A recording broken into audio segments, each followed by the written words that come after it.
What's up guys, my name is Serge, welcome to my channel. As always, do me a massive favor, hit that like button, smash that subscribe button, and leave a comment down below your guys' thoughts on today's topic and just any questions that you guys have regarding this topic.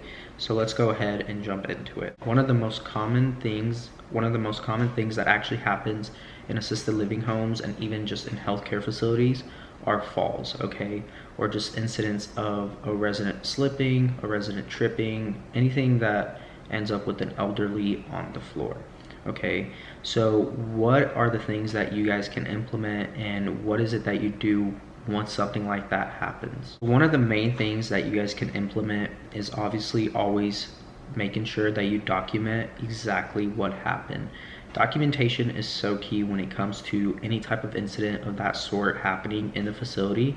So therefore, you're going to want to have an unusual occurrence report drawn up, explaining the situation, the resident, the time that it happened, who it was observed by, who, or even if it was witnessed, who was it witnessed by, and then explaining everything. Then you go through and mark any injuries, if there were any, from the incident or from the fall or the slip, and then you go through and explain what those injuries were. Then you explain if the resident was then taken to the hospital, or if they weren't, was it settled internally, meaning in the home, in the facility, and if it was, then you just mark that. Then you go through and make sure that the manager was notified, that the representative or the POA was notified. Those are the two musts. If they have to be notified. There's no ifs, buts, or ands about it. They do have to be notified regardless.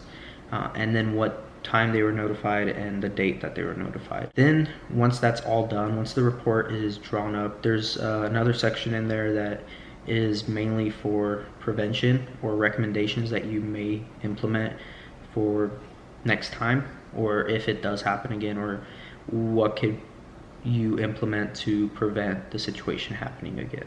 So guys, it's not about if, but when a situation like this is going to happen, and so you want to be prepared for stuff like that. You want to make sure that you train yourself and also your staff to know how to properly handle that. There are certain situations where 911 won't be notified, especially if they're like on hospice. They won't be notified. You would notify the hospice. Now, if there's situations where they're not on hospice and they're not of anything of that sort, and there's an injury that, regardless of the injury or how bad or severe it is, they have to end up going to the hospital, because there could be something internally happening, like a bleed or anything of that sort. They might have hit their head, they might have done something. So what you end up doing is you take them to the hospital. Now, if there's no injuries, what you do end up doing is making sure that you constantly check in on the resident about every hour or so, to make sure that there aren't any symptoms that are out of the norm or that aren't baseline.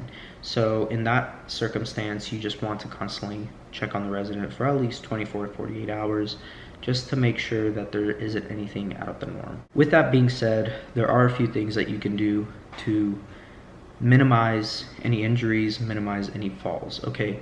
I know carpet is something that is debated in assisted living homes, but I will say that carpet does help the fall, just because it's soft. It's not as hard as just actual tile or hardwood flooring.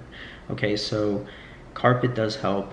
And then making sure that you guys have like a high-low bed or a hospital bed even, and making sure that's in the lowest position possible. Depending on the situation of the resident and their current situation, their level of care, there may be a fall pad that may be on the side of the bed to help ease the fall if they do fall.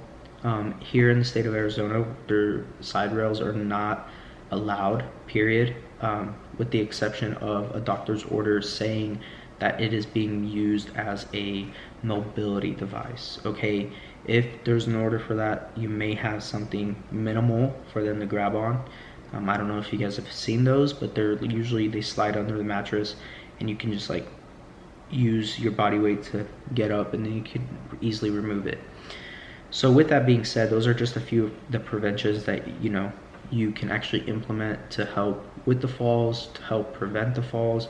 Also, you got your your skid socks that your residents can wear if you have hardwood or tile in the home. Now, that's another recommendation that you can put down. Another recommendation is that, you know, that you have the resident understand, and you actually, education is the best way to put it, that you educate the resident about what to do if they feel like they're about to fall or lose balance. So guys, this is one of the biggest things that happens in assisted living homes and just in the hospital and other healthcare facilities. So it's definitely a must to make sure that you guys know how to properly document that. Make sure you guys always document, because if it's not on paper and for some reason they find out that the resident did fall, or they end up falling and then ended up going into a hospital, but you just never documented it, it will come back to bite you in the butt. So make sure you guys always document it. It's okay, things do happen. If on your quality management reports you have that there were 0 falls ever, or there was just no incident reports ever, or no deaths, that's very unlikely. And what's going to happen then is that state is actually going to look even more in depth in everything to make sure, because I mean, it's very rare that there's a home where something didn't happen, where an unusual occurrence didn't happen. So guys, make sure you document everything. That is so key in assisted living, is documentation and paperwork, guys.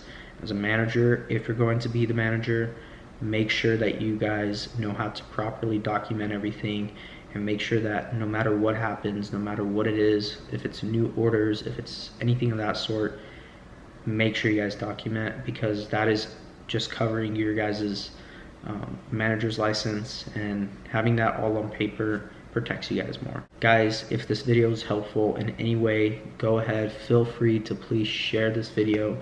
Give this video a thumbs up, please. It'll help the channel grow. It'll help more people just learn about assisted living and just about the business and everything of that sort. If you guys know any friends that want to start and could benefit from my videos and from the channel, please share it with them. Do me a massive favor. That's all I ask. And so guys, go ahead, hit that subscribe button, and I will see you guys all in the next video. Peace.